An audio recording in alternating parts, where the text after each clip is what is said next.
Irmãos, quero convidá-los para abrir a palavra de Deus no texto que se encontra na carta de Paulo aos Romanos, no capítulo 12. Carta de Paulo aos Romanos, capítulo de número 12. Carta de Paulo aos Romanos, capítulo 12, versículos 1 e 2 diz assim: Rogo-vos, pois, irmãos, pelas misericórdias de Deus, que apresenteis o vosso corpo por sacrifício vivo, santo e agradável a Deus, que é o vosso culto racional. E não vos conformeis com este século, mas transformai-vos pela renovação da vossa mente, para que experimenteis qual seja a boa, agradável e perfeita vontade de Deus. Santíssimo Deus, obrigado pela tua palavra, e agora fala aos nossos corações nesta noite, conforme o teu querer, em o nome de Jesus, amém. Irmãos, quando olhamos para a carta de Paulo aos Romanos, do capítulo 1 ao capítulo 11, Paulo aborda o sacrifício que Cristo fez por nós na cruz, como a prova da misericórdia de Deus. E agora ele começa a falar sobre o sacrifício que devemos oferecer a Deus como prova da nossa gratidão a Ele, não como necessário para a salvação, mas como prova da nossa gratidão a Ele. Até o capítulo 11, Paulo tratou da doutrina, agora ele trata de uma questão ética. Ele passa da teologia sistemática, se fôssemos colocar nesses termos, para a prática dessa teologia. E vamos então perceber que alguns comentaristas que abordam esse texto afirmam que a Bíblia, ela nunca ensina uma doutrina sem torná-la prática. Ela não é exposta simplesmente para conhecimento, ela também tem um ensinamento prático. Ela é ensinada para que seja transferida para a prática. E Paulo repetidamente apresenta uma exposição doutrinária e em seguida uma prática, uma exortação, interligando ambas exposições. E assim, o que é que nós vamos perceber? É que no capítulo 12, Paulo foca a sua atenção nos relacionamentos. Relacionamento com Deus, relacionamento conosco, relacionamento com o próximo e relacionamento até com os nossos inimigos, com os nossos adversários. E uma vida transformada, ela tem relacionamentos transformados. Não podemos amar a Deus e odiar nossos irmãos. Não podemos ter um relacionamento vertical, um relacionamento correto com Deus, se os nossos relacionamentos horizontais, eles estão com alguma dificuldade. Ou seja, o relacionamento com as pessoas à nossa volta. Se os nossos relacionamentos estão com alguma dificuldade, com algum problema, isso traz problemas também para o nosso relacionamento com Deus. Caso contrário, estaremos sendo hipócritas. Perante o exposto, hoje eu gostaria de tratar do primeiro relacionamento, que é o relacionamento com Deus. O relacionamento que nós devemos desenvolver com Deus, trazendo como tema, resetando o nosso relacionamento com Deus. Resetando o nosso relacionamento com Deus. O que é resetando? Quem utiliza muito as máquinas sabe disso, né, Manassés? Você está reiniciando um processo, reiniciando um computador. Às vezes ele trava e você tem que apertar lá no botão para poder resetar, tem que dar um comando. E então o que eu quero trazer é justamente nesse primeiro domingo de 2022, para refletirmos sobre como temos desenvolvido nossa vida cristã. E em sendo necessário, resetarmos, recomeçarmos o nosso relacionamento com Deus. Algo que penso eu, a gente precisa talvez repensar todos os dias. Mas em especial nesse dia, eu quero trazer algumas instruções da palavra de Deus. Paulo, ele observa que Cristo entregou seu corpo na cruz como sacrifício substitutivo e morreu por nós, desconstruindo todas aquelas vítimas sacrificiais que eram os animais lá no altar do sacrifício. E agora devemos entregar nosso corpo como sacrifício vivo a Deus, como nosso culto racional. E Paulo roga pelas misericórdias de Deus, ou seja, com base no que Deus fez por nós, a gente possa apresentar o corpo como sacrifício vivo, santo e agradável a Deus. Reverendo Hernandes, citando John Stott, ele diz que não há motivação maior para uma vida de santidade do que contemplar as misericórdias de Deus. No Novo Testamento, se a teologia é graça, a ética é a gratidão, é o que ele diz. E assim, pelo exposto até então, podemos resetar o nosso relacionamento com Deus, em primeiro lugar, consagrando os nossos corpos. Como é que a gente pode resetar o nosso relacionamento com Deus? Em primeiro lugar, consagrando os nossos corpos ao Senhor. Repito o texto que já foi lido: rogo-vos, pois, irmãos, pelas misericórdias de Deus, que apresenteis o vosso corpo por sacrifício vivo, santo e agradável a Deus, que é o vosso culto racional. O apóstolo usa o verbo rogar, que no texto original seria uma palavra chamada paracaléu, que mescla súplica e autoridade. E a razão pela qual Paulo roga aos crentes judeus e gentios com esse tom de autoridade é porque Deus já lhe havia demonstrado sua imensa misericórdia. E o termo apresentar neste versículo significa apresentar de uma vez por todas. Paulo ordena uma entrega definitiva do corpo ao Senhor, como os noivos se entregam ao outro na cerimônia de casamento. E esse sacrifício é descrito como vivo, contrariando os sacrifícios do Antigo Testamento, cuja vida era tirada antes de ser apresentada sobre o altar, eram sacrifícios mortos.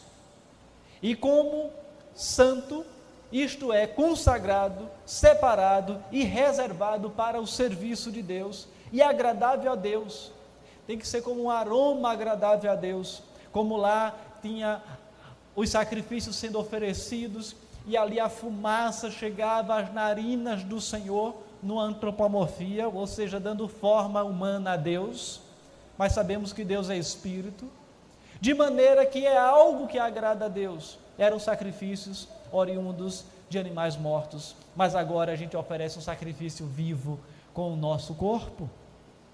A sociedade do presente, ela idolatra o corpo. As academias de ginásticas estão lotadas, gastamos rios de dinheiros com cosméticos, cultuamos a beleza e também a força.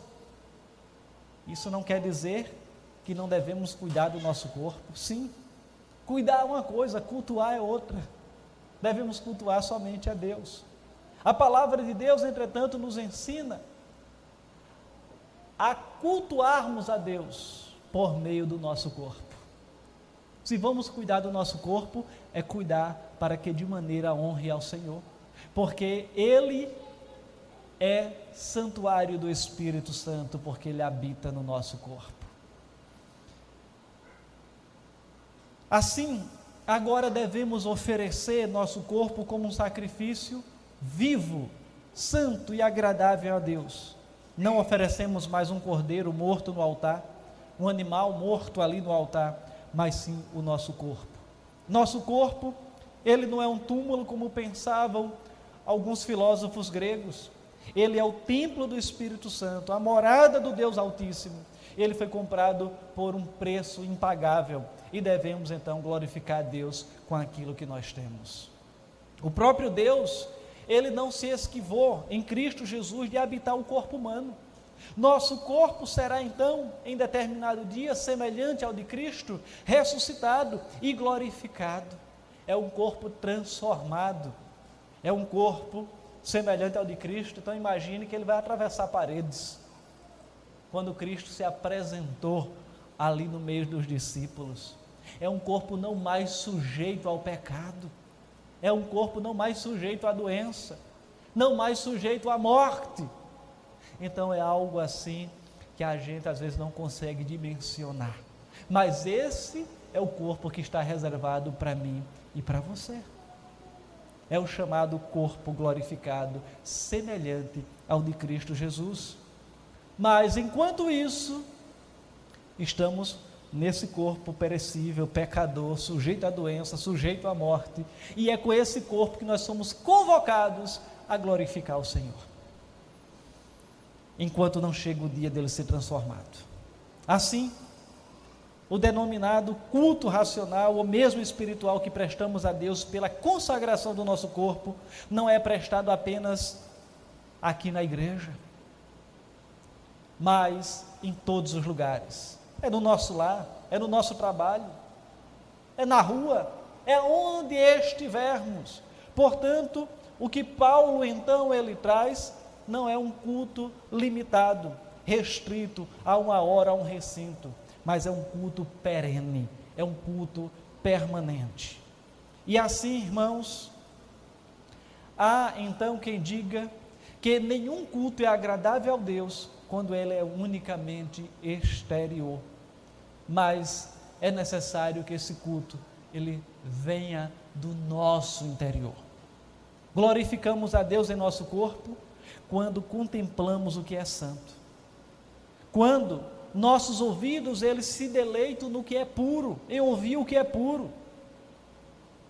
Então, quando nós estamos cultuando a Deus e consagrando o nosso corpo a Deus, quando ouvimos o que é edificante, quando nossas mãos praticam o que é correto, quando nossos pés eles caminham pelos caminhos corretos, pelos caminhos da justiça. O reverendo Hernandes ainda cita outros comentaristas, dizendo: como pode o corpo tornar-se um sacrifício? Como pode o corpo tornar-se um sacrifício? E ele responde: deixe que o olho não veja nada mal, e ele se tornará um sacrifício. Permita que a língua não diga nada vergonhoso, e ela se tornará uma oferta. Deixe que a mão não faça nada ilegal, e ela se tornará uma oferta em holocausto. E eu poderia acrescentar: não permita que seus pés andem no caminho do pecado, e você estará oferecendo ele em sacrifício. Não permita que seus pensamentos fiquem devagando, e você estará oferecendo seus pensamentos em sacrifício ao Senhor. Então, desta maneira, nós estaremos oferecendo o nosso sacrifício com o nosso corpo ao Senhor. E isso não será suficiente, mas precisamos ter a prática ativa do bem. Precisamos ajudar quem precisa, abençoar com nossos lábios ao invés de amaldiçoar. O ouvido precisa dar atenção sem cessar os ensinamentos divinos, pois um sacrifício ele não tem nada impuro. Um sacrifício é o primeiro de tantas outras coisas. Portanto, que nós possamos produzir para Deus, com as nossas mãos, com os nossos pés, com a nossa boca, com os nossos pensamentos, com os nossos membros, tudo aquilo que honra e glorifica o nome dEle. Que esses sejam desafios para 2022, que sejam propósitos para 2022, de dizer: eu vou oferecer o sacrifício vivo, perfeito e agradável, mediante a consagração do meu corpo. Paulo então diz que a oferta do nosso corpo a Deus como sacrifício vivo, santo e agradável é o nosso culto racional. E essa palavra ela carrega então a ideia de razoável, lógico, sensato. Trata-se, portanto, de um culto oferecido com mente e coração. Culto espiritual em oposição ao culto meramente litúrgico, ritualístico, cerimonial. Devemos oferecer um culto litúrgico? Sim, é o que estamos fazendo aqui nesta noite. Mas no nosso dia a dia, ele não se restringe a uma liturgia. É uma prática de obediência aos princípios da palavra de Deus. É necessário resetar então a nossa mente para oferecermos o nosso corpo como um sacrifício vivo ao Senhor. Em segundo lugar, devemos resetar o nosso relacionamento com Deus, transformando as nossas mentes. Primeiro, foi resetar o nosso relacionamento com Deus, transformando os nossos corpos, ou oferecendo os nossos corpos como sacrifício vivo. E agora é transformando as nossas mentes, que quando chegamos no versículo 2, ele diz: e não vos conformeis com este século, mas transformai-vos pela renovação da vossa mente, para que experimenteis qual seja a boa, agradável e perfeita vontade de Deus. É uma expressão grega chamada metanoia, ou seja, transformação, mudança de mente. E nós precisamos ter essa mudança de mente. Há também duas palavras que se destacam nesse versículo, que seria a conformação e transformação. Não vos conformeis com este mundo, com este século, mas transformai-vos. Então, conformação e transformação. O mundo, ele tem um molde, tem um modelo, ou no dizer do próprio reverendo Hernandes, ele tem uma forma, e essa forma, ela é elástica e flácida. A forma do mundo é a forma do relativismo moral, da ética de acordo com a situação e do desmoronamento dos princípios. O crente é alguém que ele não pode então se modelar a essa forma do mundo, a esse molde, não se amolda ao esquema do mundo, mas se transforma pela renovação da sua mente. O molde ou a forma do mundo, ele é algo que muda todo dia. Em vez de entrar nessa forma, nesse molde, para sermos adequados a ela, nós devemos ser transformados de dentro para fora, pela renovação da nossa mente, para nos adequarmos à palavra de Deus. No lugar de viver pelos padrões de um mundo em desacordo com a palavra de Deus, os crentes eles são desafiados a deixar que a renovação de sua mente, pelo poder do Espírito Santo, transforme a sua vida, adequando-a à vontade de Deus. E nas palavras também de um determinado comentarista, não devemos ser como o camaleão, que assume as cores daquilo que o cerca.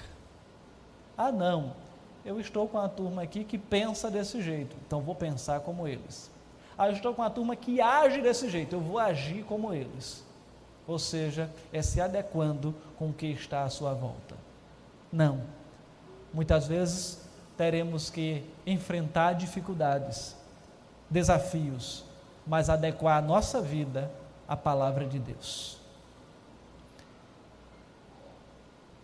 O cristão, então, ele não deve adotar o padrão exterior e passageiro deste mundo, mas ser transformado em sua natureza íntima. Paulo, então, vai usar, segundo os comentaristas, duas palavras para a forma, que seria, no termo original, esquema, em referência a uma forma que muda todo dia, e morfe, em alusão a uma forma imutável. Esquema significa aparência exterior, e morfe seria a essência, o interior. De forma que a tradução aqui é transformar, é o mesmo traduzido por transfigurar, conforme Mateus 17:2. E em nossa língua equivale justamente àquela palavra que ocorre entre a lagarta e a borboleta, a metamorfose. E não é ser uma metamorfose ambulante, ou ao mesmo tempo é a gente se transformar cada dia, adequar a nossa vida à palavra de Deus, onde quer que estejamos. Assim, o crente não deve se conformar com o mundo, porque a forma do mundo, ela muda todo dia.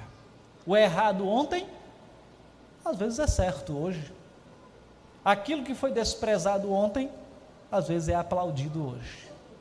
Então essa mudança, ela ocorre, e com o avanço da tecnologia parece que a gente vê isso muito mais rápido. Se há 10 anos determinados princípios, eles eram honrados, hoje às vezes eles são desprezados, são repudiados. Mas os princípios que estão na palavra de Deus, a gente não pode abrir mão deles. Já são dias difíceis, os dias poderão se tornarem mais difíceis, sim, mas a gente não pode abrir mão do essencial, da forma estabelecida na palavra de Deus. A gente não pode adequar a nossa vida àquilo que o mundo está exigindo de nós, porque se adequarmos, pode ser que isso seja uma prova de que estamos sendo meramente joios no meio do trigo. Então somos desafiados a oferecer o nosso corpo como um sacrifício vivo ao Senhor, e a transformarmos as nossas mentes, para que experimentemos qual seja a boa, agradável e perfeita vontade de Deus. Precisamos seguir um modelo absoluto em um mundo relativizado. Que esse modelo, ele é um modelo permanente. Esse é o modelo de Jesus. Ele é o padrão. Um padrão elevado, sim, mas precisamos seguir o padrão de Jesus. Difícil de alcançar, sim. Só alcançaremos quando Jesus voltar, mediante a transformação que teremos, mas enquanto isso, a gente precisa cada dia estar se aproximando desse padrão. Às vezes a gente se afasta um pouquinho, mas se aproxima de novo, e são os altos e baixos da vida cristã. É um tempo de peregrinação, até o dia que Jesus haverá de voltar. Dias difíceis? Sim, mas felizes em Cristo Jesus. Sou feliz com Jesus, conforme nós cantamos. Deixa eu abrir ele aqui de novo, 108. Embora me assalte o cruel Satanás e ataque com vias tentações, certo eu estou, apesar de aflições, que feliz eu serei com Jesus. Sou feliz com Jesus, sou feliz com Jesus, meu Senhor. Que a gente fique com isso em mente, que mesmo em meio às adversidades, com Jesus nós somos felizes. Que o Senhor nos abençoe.